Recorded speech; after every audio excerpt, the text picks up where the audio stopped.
नमस्कार। आज हमारी कक्षा आपकी प्रश्नावली 2 में है। 2 में कुछ सवाल हैं। इस प्रश्नावली में 4 पॉइंट है, 2.1 है, 2.2 है, 2.3, 2.4, लेकिन हम केवल 2.1 और 2.3 ही पढ़ेंगे क्योंकि नए सिलेबस के अनुसार 2.1 और 2.3 ही है।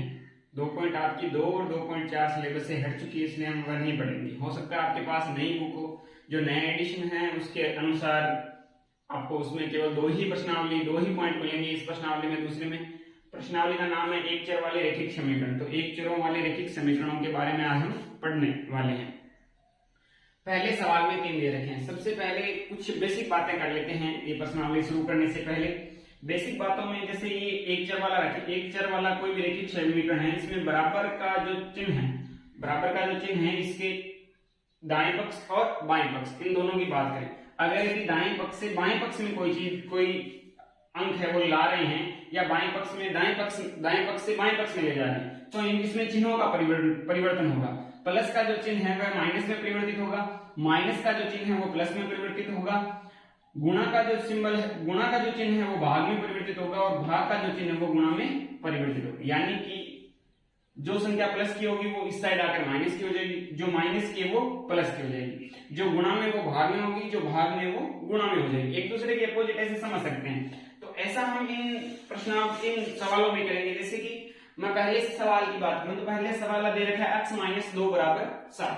इसमें हमें केवल जो चर पद है यानी जो अक्ष है इसको ही एक साइड रखना है, बाकी सभी पदों को एक साइड उस साइड करना है। तो ये जो माइनस की 2 है उधर जाकर, अभी हमने बात की है कि जो माइनस की संख्या होगी वो उधर जाकर किस में हो जाएगी, प्लस में। तो ये 7 तो इधर है, ये 2 उधर जाकर किस में हो जाएगा, प्लस में। और 7 और 2 कितने हो गए, 9। ये इतना ही होगा, इतना ही सोल्व होगा। आगे इसके थोड़े डिफिकल्ट सवाल भी होंगे वो हम देखेंगे। ये दूसरा है। दूसरे में ये प्लस की संख्या तो उधर जाकर किस में हो जाएगी, माइनस में हो जाएगी। तो y बराबर कितनी होगी, 10 - 3। y बराबर ये जो प्लस के 3 है उधर जाकर किस में हो जाएंगे, माइनस में। अब y बराबर 10 में से 3 घटा दो, कितने बचे, 7। तो y की वैल्यू कितनी आ गई, 7, और x की वैल्यू यहाँ पर कितनी आ गई, 9। इसी का तीसरा प्रश्न है। इसमें अब की बार थोड़ा कंफ्यूजन है कि z इस साइड है, उससे कोई फर्क नहीं होगा। आप तो केवल चर पद को एक साइड रखो, बाकी सबको एक साइड कर दो। ये 2 इधर ले लो, z इधर रखो, z इधर रखो, और ये जो 2 प्लस के इधर आकर किस में हो जाएंगे, माइनस में हो जाएंगे। यानी 6 - 2, 6 में से 2 घटाएंगे, कितने बचेंगे, 4 बचेंगे। ये 4 आ गया, किसका मान, z का मान। सही ऐसे लिखो, चाहे z बराबर 4 ऐसे लिखो, दोनों में से दोनों ही सही। अब कुछ बच्चे यहाँ पर गलती करते हैं कि यहाँ पर भी बराबर का चिन्ह लगाते हैं। ये गलती नहीं करनी, ये बराबर का चिन्ह नहीं आएगा। रैखिक समीकरण के अंदर ये जो बीच में बराबर आ रहा है केवल यही होगा। सवाल के शुरू में जो हम लाइन शुरू कर रहे हैं वहां से बराबर का चिन्ह नहीं लगाना है। इसके आगे के सवाल देखते हैं। चौथा सवाल किसी का 3 कर लिए। चौथे में दे रखा है 3/7 प्लस x बराबर में 17/7। वही बात है, हम केवल x को यहां रखेंगे, बाकी सबको उधर ले जाएंगे। यानी x की वैल्यू इधर रखेंगे। ये 3/7 प्लस में धनात्मक पूर्णांक उधर जाकर ऋणात्मक हो जाएगा, यानी माइनस में हो जाएगा। 17/7 और ये 3/7 उधर जाकर किस में होगा, माइनस में 3/7। x की वैल्यू वैसे रहेगी 7, और 7 का यहाँ पर हम भिन्नों का जो घटाना है, भिन्नों का घटाव कर रहे हैं, तो 7 और 7 का एलसीएम 7 ही होगा। 7 को 7 से डिवाइड करेंगे, भाग देंगे, एक बार जाएगा 17 माइनस 7 का भाग 7 में एक बार, और 1 को 3 से गुणा करेंगे 3। सेम हम वही ऐसा करेंगे। अगर यदि नीचे संख्याएं समान हो तो हमें एलसीएम लेने की जरूरत नहीं है, केवल उन संख्याओं में से वो संख्या लिख दो यहाँ पर 7, और इन दोनों को जैसे जिस चिन्ह के साथ है, अगर माइनस है तो माइनस के साथ, प्लस है तो प्लस के साथ। 17 - 3, और 17 में से 3 घटाएंगे तो कितने बचेंगे, 14/7, और x का मान कितना आ जाएगा, 2। ये x की वैल्यू आ गई हमारे पास। ऐसे ही अब की बार इस वाला कर रहे हैं। अब देखो यहाँ पर 6x आ गया। हम बाकी सवालों में देख रहे हैं, इसमें x अकेला है, इसमें y अकेला है, इसमें z अकेला है, इसमें भी x अकेला ही था। इसमें x किसी के साथ में आ रहा है, गुणा में, मतलब ये गुणा में है। तो ये गुणा वाली संख्या हम तो x को यहाँ रखेंगे, ये गुणा में है तो उधर जाकर किस में हो जाएगा, भाग में हो जाएगा। यानी कि ऐसा लिखेंगे x बराबर 12/6। ये ध्यान होना चाहिए कि 6 भाग में क्यों आ रहा है, क्योंकि ये इसके गुणा में है। 6 को 12 से भाग देंगे, कितनी बार भाग जाएगा, 2 बार। x की वैल्यू वापस कितनी आ गई, 2। ऐसे इसमें कर रहे हैं। इसमें ये जो 5 है ये अब की बार भाग में, तो उधर जाकर किस में हो जाएगा, गुणा में। तो t बराबर कितना हो जाएगा, 10 × 5 और 10 को 5 से गुना करो, कितना आएगा 50। ये हमने इस प्रश्न इसके 6 सवाल कर लिए हैं। अगले सवाल 6 सवाल कर चुके हैं। अगले सवाल है 7, 8 और 9। इसमें थोड़ा सा सवालों को घुमाया हुआ है, उसमें थोड़े आसान थे, इसमें थोड़ा सा डिफिकल्ट है। जैसे कि हम यहाँ से शुरू करें तो पहले अब हमारे दिमाग में ये आता है कि हमें केवल x को रखना है, बाकी सबको उधर ले जाना है। तो पहले 3 को उधर ले जाएंगे, 2 को ले जाएंगे। तो हमें सबसे पहले जो भाग में है उन्हें पहले ले जाना है, जो गुणा में है उसे बाद में ले जाना है। ये बात भी ध्यान रखनी। तो ये 3 भाग में उधर जाकर गुणा में हो जाएंगे, भाग में जो संख्या होगी वो उधर जाकर गुणा। इस 2x को हम एक साथ में ले जा सकते हैं। 2x ऐसे कैसे रहेंगे 18 गुणे 3। पहले इनको गुणा करो फिर आगे का सरल करेंगे।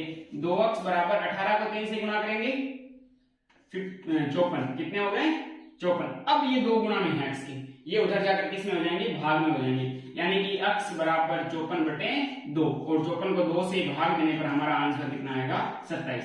ये थोड़ा सा घुमा कर दिया और वही स्टेप वही है जो हमने 4 बातें शुरुआत में दी थी, उसी पर चलना है सारा। जो भाग में होगा वो उधर जाकर गुणा में होगा, जो गुणा में वो भाग में, जो प्लस में वो माइनस में, जो माइनस में वो प्लस में। अब देखो इस सवाल में 8 वाले में करें तो ये y/1.5 है, तो ये 1.5 भाग में, तो इधर जाकर किस में होगा गुणा में, यानी कि 1.6 तो ऐसा वैसा और 1.5 इधर आकर किस में हो जाएगा गुणा में हो जाएगा। बराबर कितने हो गए y।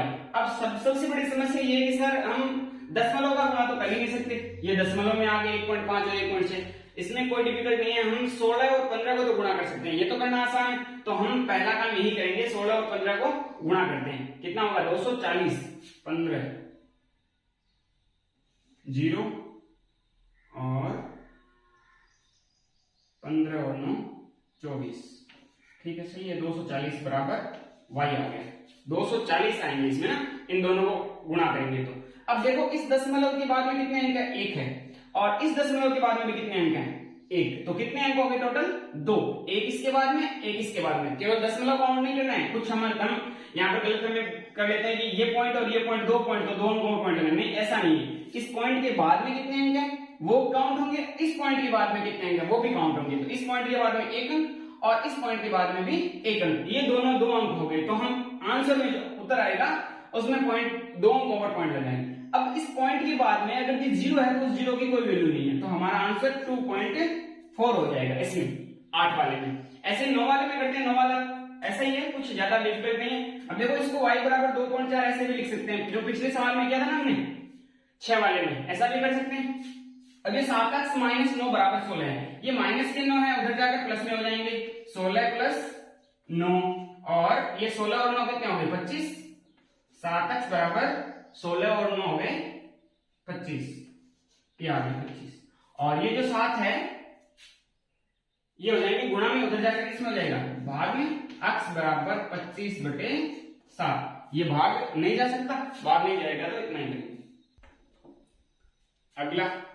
अगला हमारा सवाल 10, 11 और 12। इस प्रश्नावली जो 2.1 है इसके अंतिम सवाल है, ये तीनों है। इसके बाद हम आगे 2.2 पढ़ेंगे। 2.2 मतलब 2.3, अगर पुराने कोर्स में देखें तो नए के अकॉर्डिंग 2.2 हो जाएगी अगली प्रश्नावली में। इसमें 3 सवाल है, 3 सवालों में देखो थोड़ा सवालों का लेवल है वो लगातार बढ़ता जा रहा है। हम जो शुरुआत में सवाल पढ़े थे बहुत आसान थे, लेवल बहुत आसान था, ये लेवल थोड़ा बढ़ रहा है। अब हम 2.2 में पढ़ेंगे तो लेवल और ज्यादा डिफिकल्ट होगा, लेकिन पढ़ने में मजा आएगा उसमें। ये जो माइनस, हम इसमें y है, y को इधर रखने की कोशिश करेंगे, तो ये -8 है, उधर जाकर किसमें हो जाएंगे प्लस में। 14y और -8 उधर जाकर किसमें हो गए प्लस में, ये 13 + 8 हो गया। ये 14y ऐसा कैसे रहेगा, क्योंकि पहले हम इस इधर वाले जो इस पक्ष में जो संख्या है उनको सरल करेंगे, तो 13 और 8 हो जाएंगे हमारे 21। अब ये 14 है वो गुणा में, तो उधर जाकर किसमें होगा भाग में, y बराबर 21/14। अब देखो अगर यदि ये सेम नंबर से कट हो रहा है ना, तो सबसे पहले सेम नंबर से कट करो। जैसे 7 की टेबल में 7 के पहाड़े में 14 भी आ रहे हैं और 7 के पहाड़े में 21 भी आ रहे हैं, तो 7 के पहाड़े में 14 2 बार और 7 के पहाड़े में 21 3 बार, तो इसका आंसर हो जाएगा 3/2। हो सकता है आंसर में आपको ऐसा भी मिल जाए, आपको उत्तर कुंजी में 1 से 1/5 या 1.5, ये दोनों में भी सिर्फ मिले ना, वो भी एक ही बात है। चाहे 3/2 लिखो, चाहे 1 से 1/2, 1 से 1/2 लिखो या 1.5 लिखो, तीनों एक ही है। इसमें देखते हैं अगले वाले में, अब की बार x और y मिलेगा। पिछले सवालों में हमने x y देखा, अब की बार हमारे पास अलग आया है p, तो अब की बार p को इधर रखना है, बाकी उनको उस साइड ले जाओ। तो 17 प्लस में उधर जाकर किस में हो जाएंगे, माइनस में। ये 6p ऐसे कैसे बराबर 9 माइनस 17। 9 में से 17 घटाने, छोटी संख्या में से बड़ी संख्या, छोटी संख्या में से बड़ी संख्या नहीं घटेगी, तो बड़ी में से छोटी घटाओ। बड़ी में से 17 में से 9 घटाएंगे, 17 में से 9 घटाएंगे कितने बचेंगे, 8 बचेंगे। अगर यदि हम उल्टा घटा रहे हैं, मतलब बड़ी संख्या छोटी संख्या में से बड़ी संख्या घटा रहे हैं, तो आंसर किस में आएगा, माइनस में, मतलब माइनस के 8। अब ये जो 6 गुणा में है उधर जाकर किस में हो जाएंगे, भाग में हो जाएंगे, -8/6। वापस यही यहाँ वाला प्रोसेस वापस बनाओ। सेम डबल से डिवाइड, सेम डबल से कट हो रहा है क्या, डिवाइड हो रहा है क्या, देख लो। 2 का भाग 6 में कितनी बार जा रहा है, 3 बार, और 2 का भाग 8 में कितनी बार जा रहा है, 4 बार। तो ये माइनस वाला तो रहेगा, तो माइनस के 4/3 हो सकता है वापस। इसे मिश्र भिन्न में आंसर में दे रखा हो -1 से ही 1/3, ऐसा भी लिख सकते हैं। 3 को डिवाइड करो 4 से, 3 को भाग दो 4 से, 1 बार जाएगा, और शेष पे कितना बचा, 1 वो ऊपर लिखो, जिससे डिवाइड कर रहे हो, भाग दे रहे हो वो नीचे। इसका आंसर हो सकता है ये भी मिले, लेकिन ज्यादा संभावना आपको यही मिलेगा, इतना घुमा के नहीं मिलेगा। अगले वाला जो 12 का सवाल है, इसमें देखते हैं x/3 + 1 = 7/15। इसमें हम पहले तो x/3 दिमाग में आएगा सर, जो भाग में उस संख्या को उधर लेकर गुणा में नहीं, पहले जो प्लस वाली संख्या है इसमें जो अक्ष के साथ वाला है, अक्ष से अलग है, इसको हटाओ पहले। जो अक्ष से अलग 1 है, तो 1 उधर जाकर किस में हो जाएगा, माइनस में। तो x/3 = 7/15 और -1। अब इसका सॉल्यूशन हम अब सीधा इस 3 को नहीं ले जा सकते, पहले इसको सोल्व करेंगे, उसके बाद में 3 देखेंगे। ये x/3 रहेगा, इसमें 15 और 1 का एलसीएम, इसके नीचे लघुत्तम 1 मान लेते हैं, 15 और 1 का एलसीएम जो लघुत्तम है वो 15 ही आएगा। 15 को 15 से भाग देंगे, कितनी बार जाएगा, 1 बार। तो इस 7 को 1 से गुणा करेंगे, माइनस 1 का भाग 15 में 15 बार, और 15 को 1 से गुणा करेंगे, ये 15 आ जाएगा। अब वापस वही रखना है, x/3। अब 7 में से 15 सब्ट्रैक्ट करने हैं, 7 में से 15 सब्ट्रैक्ट करने में कितने बचेंगे, 9। ये बचेंगे माइनस के 9, 9 और 7 15, 8 और 7 15। 7 में से 15 सब्ट्रैक्ट करेंगे, कितने बच गए, माइनस के 8, और बटे में क्या है, ये 15 है। अब इस 3 को ले जा सकते हैं, यहां पर जब तक एक संख्या न बन जाए तब तक इस वाली संख्या को नहीं हिलाना है। अब ये जो 3 भाग में, ये उधर जाकर किस में हो जाएंगे, गुणा में, माइनस के 8/15 गुणे में आ गया 3।